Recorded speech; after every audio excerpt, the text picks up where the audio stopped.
Hello बच्चों, स्वागत है आप सभी का MP board studies join by Vinod sir. जी हाँ, मैं कनिष्का कोचिंग क्लासेस से विनोद सर आपके बीच क्लास 12th सब्जेक्ट बायोलॉजी की इस इंपोर्टेंट क्वेश्चन की सीरीज में सबसे पहले हम बात कर रहे हैं चैप्टर नंबर फर्स्ट की, sexual reproduction in flowering plants. जी हाँ, चलिए हम बात करते हैं सबसे important question, why apple is called false fruit. आखिर एप्पल को फॉल्स फ्रूट क्यों कहते हैं? Which part of the flower forms the fruit. Fruit के किस पार्ट से फ्रूट है फ्लावर के किस पार्ट से बनता है? तो यहां पर मैं आपको बता दूं कि रियलिटी में जिसे आप फ्रूट कहते हैं वो फ्लावर की ओवरी से बनता है।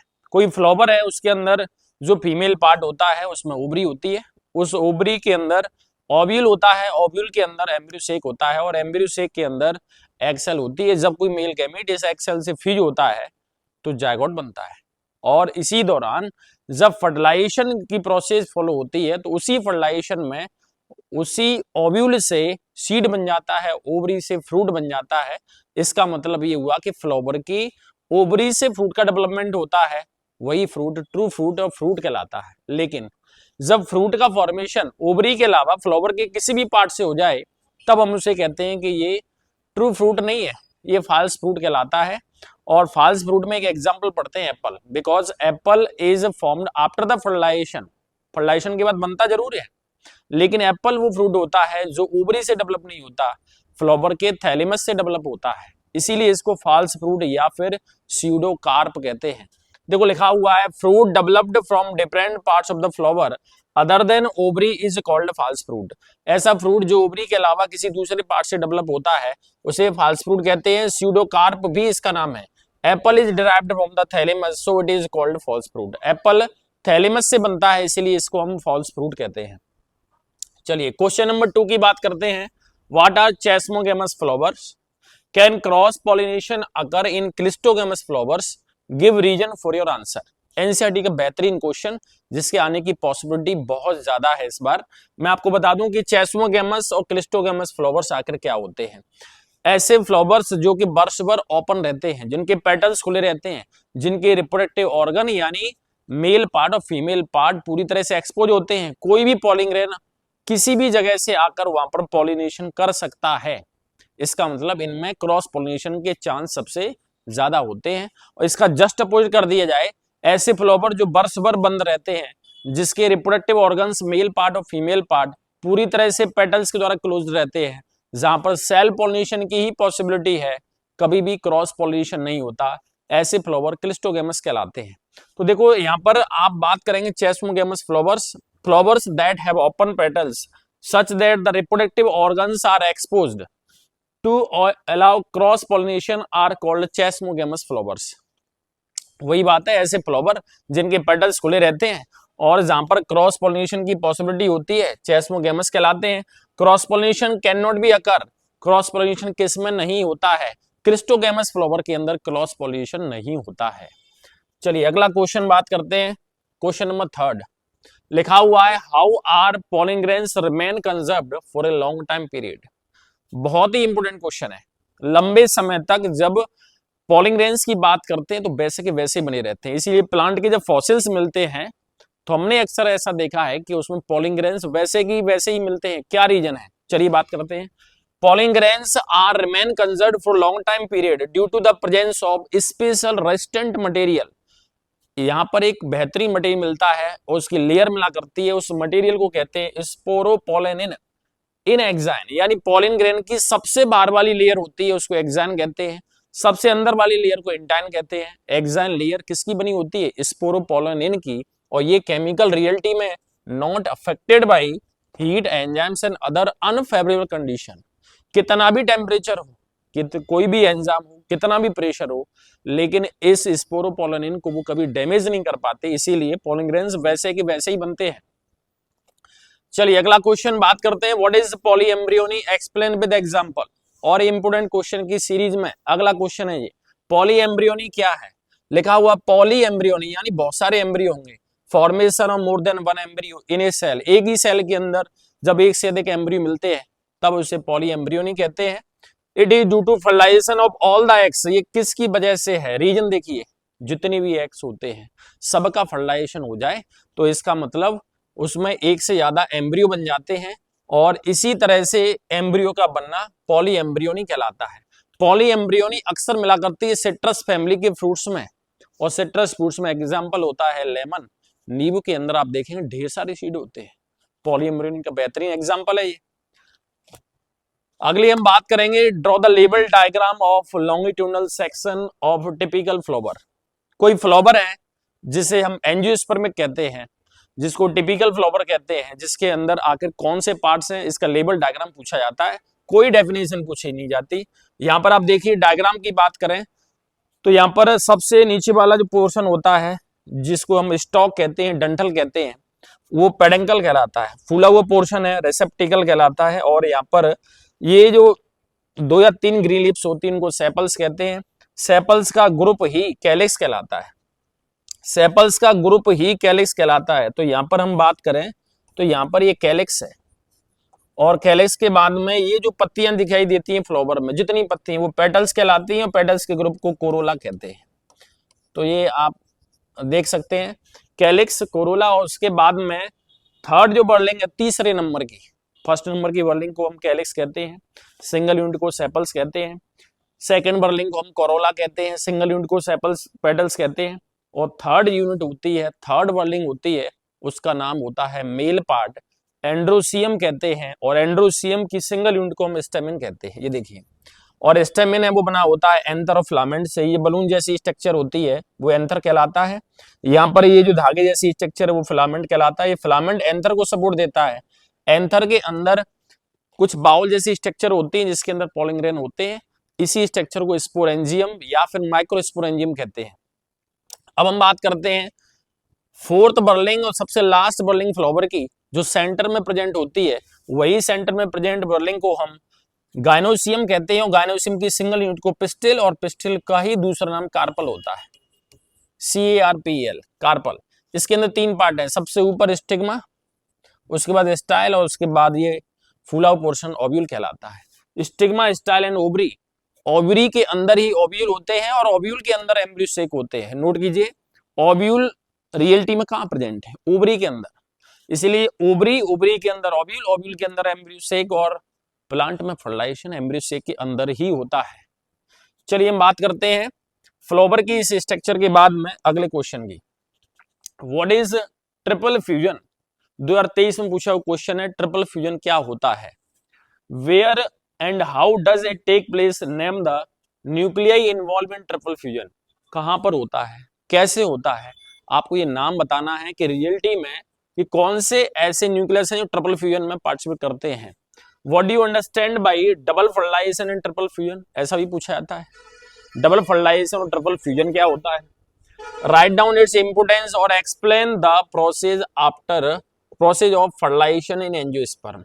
इसका इंपोर्टेंस क्या है फर्टिलाइजेशन का एंजियोस्पर्म में, आखिर क्या इंपोर्टेंस है, कैसे प्रोसेस होती है। आपको बता दें कि प्लांट के अंदर 2 सबसे बड़े ग्रुप होते हैं, एक होता है जिम्नोस्पर्म, एक होता है एंजियोस्पर्म। जिम्नोस्पर्म में डेवलपमेंट कम होता है, एंजियोस्पर्म में डेवलपमेंट बहुत ज्यादा होता है।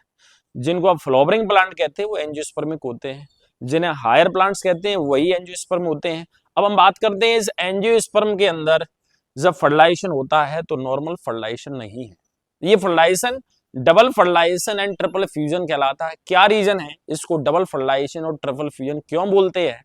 इसके लिए हम सबसे पहले आपको बता दें कि यहाँ पर एक पार्ट होगा, उस पार्ट के बारे में हम चर्चा करेंगे, और वो पार्ट आप देखेंगे, उसको मैं बता देता हूं आपको, वो एम्ब्रियो सेक कहलाता है। इस डबल फर्टिलाइजेशन ट्रिपल फ्यूजन को समझने से पहले हम एम्ब्रियो सेक की बात करेंगे, और एम्ब्रियो सेक के अंदर आखिर क्या प्रेजेंट होता है उसकी बात करेंगे। और इस एम्ब्रियो सेक में मैं आपको बता देता हूं किस तरह से। जैसे मैंने कहा यहाँ पर एक स्ट्रक्चर बना रहा हूं मैं, और ये स्ट्रक्चर है कुछ ऐसे होती है कि यहाँ पर 3 सेल होती हैं। यहाँ पर एक सेल है जिसको मैं इंडिकेट कर रहा हूँ, एग सेल है, और एग सेल के बाद मैं इंडिकेट कर रहा हूँ यहाँ पर कुछ सेल हुआ करती हैं 3, और ये 3 सेल तीनों की तीनों एंटीपोडल सेल कहलाती हैं। एंटीपोडल सेल के बीच में एक सेंट्रल सेल होती है, ये सेंट्रल सेल कहलाती है। इस सेंट्रल सेल के अंदर आप देखेंगे तो क्या प्रेजेंट है, देखो यहाँ ये सेंट्रल सेल डिप्लॉयड होती है, तो यहाँ पर आप देखेंगे एग सेल होती है वो हैप्लॉयड होती है। यहाँ पर आप देखेंगे कि शुरुआत में ये जो एम्ब्रियो सेक हुआ करता है, इसकी खासियत है एम्ब्रियो सेक के अंदर 7 सेल होती है, 8 न्यूक्लियस होते हैं। 7 सेल और 8 न्यूक्लियस कैसे हैं, यहाँ 3 और ये 3 6 और ये 1 हो गई 7 सेल। सेंटर में जो सेल होती है वो डबल न्यूक्लियस वाली होती है, क्योंकि रियलिटी में शुरुआत में 4 सेल यहाँ पर होती हैं, 4 यहाँ पर होती है, एक सेल यहाँ से आती है, एक सेल यहाँ से आती है, दोनों जब फ्यूज हो जाती है तो वहां पर सेंटर पर एक न्यूक्लियस बनता है जिसको हम पोलर न्यूक्लियस कहते हैं, और सेल को हम सेंट्रल सेल कहते हैं, और वही पोलर न्यूक्लियस रियलिटी में डिप्लॉयड होता है। तो यहाँ पर हम बात करेंगे डिप्लॉयड को 2n से शो करते हैं, हैप्लॉयड को n से शो करते हैं। तो यहाँ पर जब मेल गैमीट यानी पॉलिन ग्रेन के अंदर जो 2 मेल गैमीट होते हैं, पॉलिन ग्रेन एंथर से निकलकर जब उसी फ्लावर या फिर डिफरेंट फ्लावर की स्टिग्मा पर पहुंचते हैं उसे हम पॉलिनेशन कहते हैं। तो पॉलिनेशन के बाद में कुछ पॉलिन ग्रेन से ट्यूब निकलती है जिसको हम पॉलिन ट्यूब कहते हैं। मैं बता देता हूं कि पॉलिन ट्यूब मान लेते हैं कि इस तरह से पॉलिन ट्यूब यहाँ पर इधर से एंट्री की पॉलिन ट्यूब ने, और एंट्री करने के बाद में यहाँ पर पॉलिन ट्यूब ऐसे कुछ बनती है। यहाँ पर 2 मेल न्यूक्लियस होते हैं, उनमें से एक मेल न्यूक्लियस यहाँ फ्यूज हो जाता है जिससे जायगोट बन जाता है, दूसरा मेल न्यूक्लियस निकलता हुआ यहाँ फ्यूज होता है जिससे सबसे बेहतरीन स्ट्रक्चर एंडोस्पर्म बनती है। अब आपसे कहा जाए कि बताइए कि इसको डबल फर्टिलाइजेशन क्यों कह रहे हैं। 2 जगह फर्टिलाइजेशन है। पहला फर्टिलाइजेशन तो यहाँ पर मेल गैमीट इस एग सेल से फ्यूज हो जाए वो है, दूसरा फर्टिलाइजेशन यहाँ पर सेकंड मेल न्यूक्लियस होता है वो यहाँ पर फ्यूज होता है सेंट्रल सेल से। तो डबल फर्टिलाइजेशन हो गया, 2 जगह फर्टिलाइजेशन हुआ, इसको हम डबल फर्टिलाइजेशन कहते हैं। ट्रिपल फ्यूजन क्यों कहते हैं, ट्रिपल फ्यूजन का मतलब होता है दूसरा मेल न्यूक्लियस होता है जब सेंट्रल सेल से फ्यूज होता है तब बनने वाली एंडोस्पर्म होता है वो ट्रिप्लॉइड होता है। क्यों, क्योंकि यहाँ पर मेल न्यूक्लियस होता है उसके अंदर हैप्लॉइड क्रोमोसोम वो हैप्लॉइड होता है।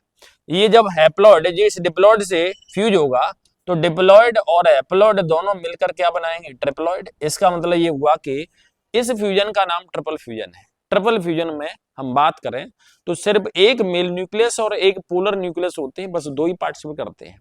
पोलर न्यूक्लियस डिप्लॉइड होता है, मेल न्यूक्लियस होता है वो हैप्लॉइड है। तो डिप्लॉइड के साथ जब हैप्लॉइड फ्यूज होगा यानी 2 और 1 कितना हो गया, 3 हो गया, और 3 को हम कहते हैं ट्रिप्लॉइड। इसलिए एंडोस्पर्म जो स्ट्रक्चर होती है ऑब्जेक्टिव में पूछा जाता है ये कैसी होती है, तो हम कहते हैं ये ट्रिप्लॉइड है, ये ट्रिप्लॉइड है, क्योंकि एंडोस्पर्म का एक फंक्शन है यहाँ। एंडोस्पर्म डेवलप होते हुए एम्ब्रियो को और जायगोट को न्यूट्रिशन देती है, इसीलिए एंडोस्पर्म स्ट्रक्चर यहाँ पर है। तो देखो यहाँ इसको समझने से पहले मैंने आपको ये समझाया कि एम्ब्रियो सेक है क्या। मिलते हैं अगले लेक्चर में, तब तक के लिए good bye, take care.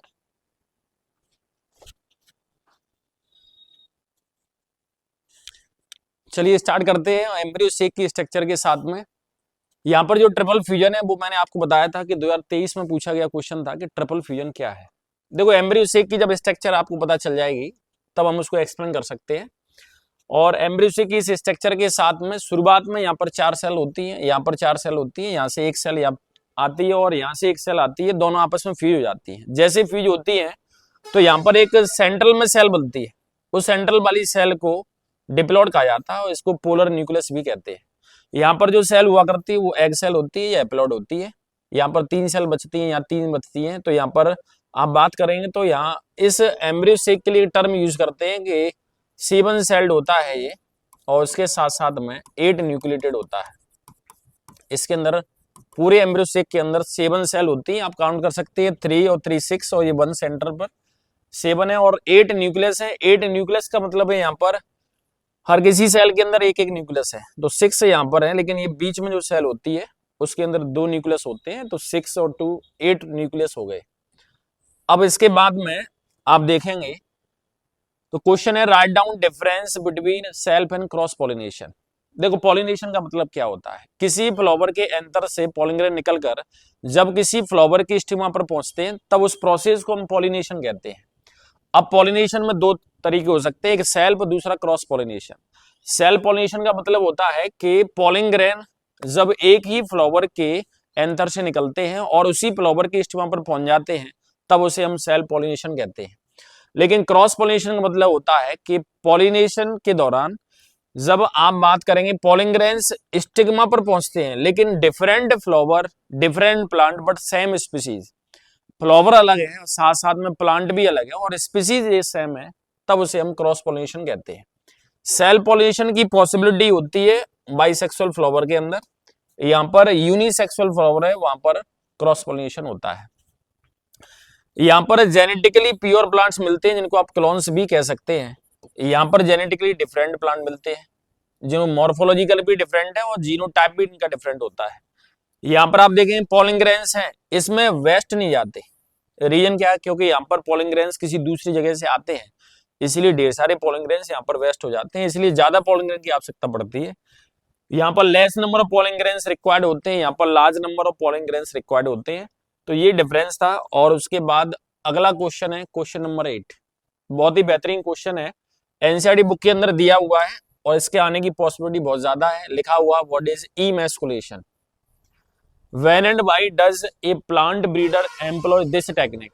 Emasculation क्या होता है, इस टेक्निक को आखिर क्यों परफॉर्म किया जाता है। तो देखो इमैस्कुलेशन, ई मींस होता है रिमूवल, किसको रिमूव करेंगे, तो लिखा हुआ देखो cutting and removal of stamens from the bisexual flowers before the maturation of anther to avoid self pollination, यानी सेल पोलिनेशन को रोकने का एक तरीका है। इमैस्कुलेशन में किसी भी फ्लावर से क्या करते हैं कि यदि आपके पास कोई बाइसेक्सुअल फ्लावर है, मतलब इसके अंदर मेल पार्ट और फीमेल पार्ट दोनों है, तब हम क्या करेंगे कि उसके एंथर या फिर उसके स्टेमन को रिमूव करते हैं, और रिमूव करने के बाद में जब जरूरत पड़ती है तो इसको हम बैगिंग भी करते हैं, किसी पॉलीथिन या पॉली बैग से इनको कवर कर देते हैं। It is not required in unisexual female flower, unisexual female flower के अंदर इसकी कभी आवश्यकता नहीं होती। इसका मतलब ये हुआ कि जब हम बात करेंगे इमैस्कुलेशन की, तो इमैस्कुलेशन मोस्टली करते किस में है, बाइसेक्सुअल फ्लावर में होता है। क्या करते हैं इसमें, इसमें जो मेल पार्ट होता है जिसे हम एंथर या स्टेमन कहते हैं, उसको रिमूव कर देते हैं, और उस मेल पार्ट को रिमूव करने के बाद ये बाइसेक्सुअल फ्लावर होता है फीमेल फ्लावर में कन्वर्ट हो जाता है। बस इतनी सी प्रोसेस का नाम इमैस्कुलेशन होता है। इमैस्कुलेशन टेक्निक को आखिर क्यों यूज किया जाता है, जो ब्रीडर्स होते हैं जो हाइब्रिड तैयार करते हैं वो क्या करते हैं, डिजायर्ड कैरेक्टर वाले किसी भी फ्लावर के अंदर इमैस्कुलेशन कर सकते हैं। यदि पोलिंग ग्रेन आपके पास में बेहतरीन क्वालिटी का है, जिसके फर्टिलाइजेशन के बाद में रियलिटी में देखा जाए तो बनने वाले जो सीड होते हैं और उन सीड से बनने वाले प्लांट होते हैं, उनमें ड्रॉट रेजिस्टेंट प्रॉपर्टी होती है और लंबे समय तक अनफेवरेबल कंडीशन में वो सरवाइव कर सकते हैं, इसीलिए प्लांट ब्रीडर होते हैं इस प्रोसेस को फॉलो करते हैं। चलिए नेक्स्ट क्वेश्चन की बात करते हैं, what is apomixis, write down importance of this method. Apomixis क्या है, इस मेथड को हम आखिर इतना इंपोर्टेंस क्यों देते हैं, क्या रीजन है कि एपोमिक्सिस कुछ फ्लावर्स में मिला करती है। प्रोसेस ऑफ सीड फॉर्मेशन, इसमें सीड बनते हैं, लेकिन तरीका क्या है, विदाउट फर्टिलाइजेशन।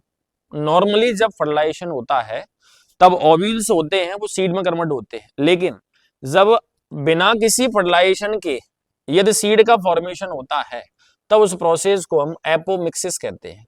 इसका मतलब ये हुआ कि seed formation without fertilisation in the plant is called apomixis.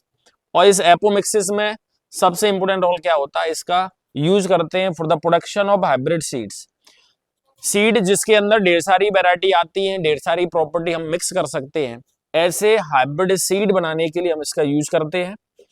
It इनविट the loss of desired characters in hybrid, ये हाइब्रिड के अंदर जितने भी कैरेक्टर आपको चाहिए वो आसानी से इसके अंदर आ जाते हैं, इसीलिए इस मेथड को बड़े स्तर पर यूज किया जाता है।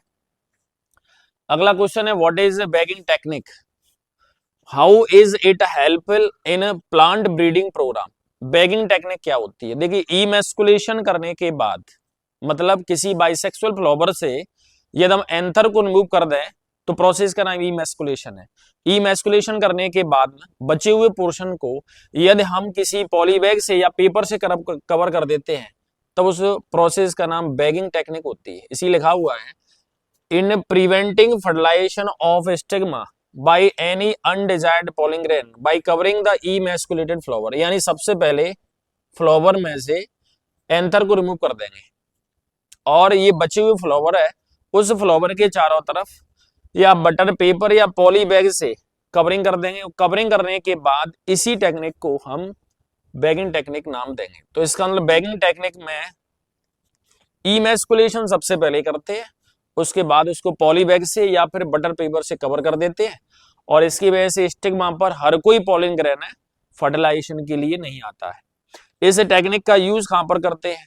इस टेक्निक का यूज करते हैं प्लांट ब्रीडर्स के द्वारा और हाइब्रिड सीड बनाने के लिए इसका यूज बड़े स्तर पर किया जाता है। अगला क्वेश्चन है कि इंटेगुमेंट और टेस्टा साथ में पेरिस्पर्म और पेरिकार्प में आखिर क्या डिफरेंस है? डिफरेंस के अंदर मैंने केवल दो डिफरेंस इस चैप्टर के अंदर लिए जो काफी इंपोर्टेंट है, इंटेगुमेंट और टेस्टा, और साथ में इसके बाद पढ़ेंगे पेरिस्पर्म एंड पेरिकार्प। इंटेगुमेंट आखिर क्या है? Outer covering of the ovule, ovule के बाहर की कवरिंग को इंटेगुमेंट कहते हैं।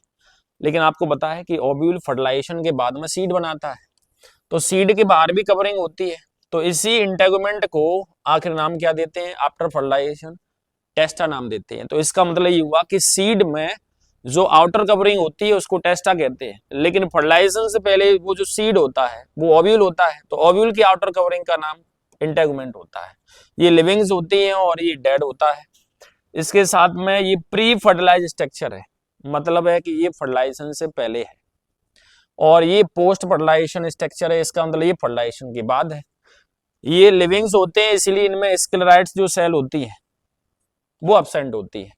ये डेड होते हैं और डेड होने की रीजन क्या है? क्योंकि इसके अंदर स्क्लेराइड सेल्स क्या होती है? प्रेजेंट होती है।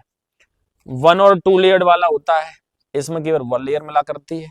तो ये डिफरेंस है, और मेजर डिफरेंस क्या है कि फर्टिलाइजेशन से पहले जो ओव्यूल होते हैं उनके चारों तरफ कवरिंग को हम इंटेगुमेंट कहते हैं, और फर्टिलाइजेशन के बाद ओव्यूल सीड में कन्वर्ट हो जाते हैं, सीड के बाहर जो कवरिंग होती है उसको हम टेस्टा कहते हैं।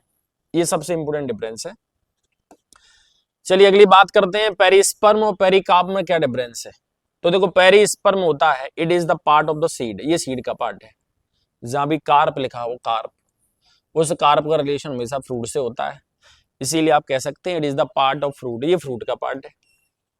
इट इज यूजली ड्राई, ये अक्सर ड्राई होता है, सूखा होता है। ये ड्राई भी हो सकता है और फ्लैसी भी हो सकता है, मतलब इसके अंदर पानी भी हो सकता है। It is present only few seeds, कुछ ही सीड के अंदर ये प्रेजेंट होता है, हर किसी सीड में पेरिस्पर्म नहीं होता। It is found in all the fruits, ये हर किसी फ्रूट के अंदर होता है। It is non functional seed, ये नॉन फंक्शनल होता है ना। इट प्रोडक्ट्स द फ्रूट, इसका फंक्शन होता है, फ्रूट का प्रोडक्शन भी करता है, साथ में न्यूट्रिशन भी करता है और डिस्पर्सल में भी हेल्प करता है। तो यहाँ पर आप मेजर डिफरेंस की बात करें तो पेरिस्पर्म सीड का पार्ट है, पेरिकार्प फ्रूट का पार्ट है। आखिर सीड में क्या है जिसे हम पेरिस्पर्म कहते हैं? तो आपको बता दें कि जो ओव्यूल होता है आफ्टर फर्टिलाइजेशन जब सीड में बदलता है, तो ओव्यूल के अंदर स्ट्रक्चर होती है, उस ओव्यूल के अंदर एक टिश्यू होता है, उस टिश्यू को हम न्यूक्लियस कहते हैं। न्यूक्लियस, अक्सर इसको न्यूक्लियस बोलते हैं लेकिन वो गलत है, यहाँ पर न्यूक्लियस टिश्यू है। ये न्यूक्लियस टिश्यू यदि सीड के अंदर बच गया है, वैसे यूज हो जाता है सीड के अंदर, लेकिन यदि ये सीड के अंदर बच गया है तो remaining nucleus is called perisperm, यही पेरिस्पर्म कहलाता है। हर किसी सीड के अंदर ये प्रेजेंट नहीं होता, इसका मतलब ये हुआ कि रियलिटी में न्यूक्लियस है वो पेरिस्पर्म है। इसका मतलब ये हुआ कि पेरिस्पर्म आखिर क्या है? The remaining part of nucleus which will remain after the fertilisation, nucleus का वो पार्ट जो फर्टिलाइजेशन के बाद भी बच गया है वो पेरिस्पर्म कहलाता है। और यदि आपको सेशन अच्छा लगे तो लाइक करें, शेयर करें और सब्सक्राइब करें, और इसी तरह बेहतरीन जानकारी के लिए और चैप्टर बाय चैप्टर सीरीज को ज्वाइन करने के लिए आप मेरे चैनल को ज्वाइन कर लीजिए। तब तक के लिए गुड बाय, टेक केयर।